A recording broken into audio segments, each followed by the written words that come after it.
తీసుకొని రాష్ట్రంలో ఒక వాతావరణాన్ని సృష్టించాలనే ఉద్దేశంతోనే జరిగినటువంటి సంఘటనగా కూడా ముఖ్యంగా భావించవచ్చు.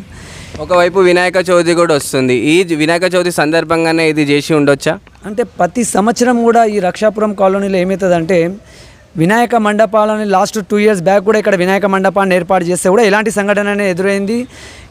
ఇలాంటి వాళ్ళనే అక్కడ న్యూసెన్స్ చేస్తానికి ఒక కుట్ర పన్ని పకడ్బందీగా ఈ యొక్క ప్లానింగ్ చేస్తున్నటువంటి ఉద్దేశం అనేది మనకు కనిపించింది.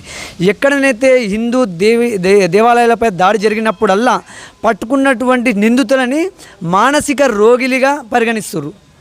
ఎక్కడ కర్మాన్ ఘాట్ ఇష్యూలో కావచ్చు, ఇక్కడ జరిగినటువంటి హనుమాన్ దేవాలయంపై దాడి జరిగినటువంటి విషయం, ఈరోజు రక్షాపురంలో జరిగినటువంటి విషయం, కానీ ఎక్కడైతే నిందితులను పట్టుకుంటారో వాళ్ళు మతి సిమితం లేదు అనే ఒక ముద్రనేసి ఈ యొక్క సబ్జెక్ట్ని తప్పుదారి పట్టిస్తున్నారు.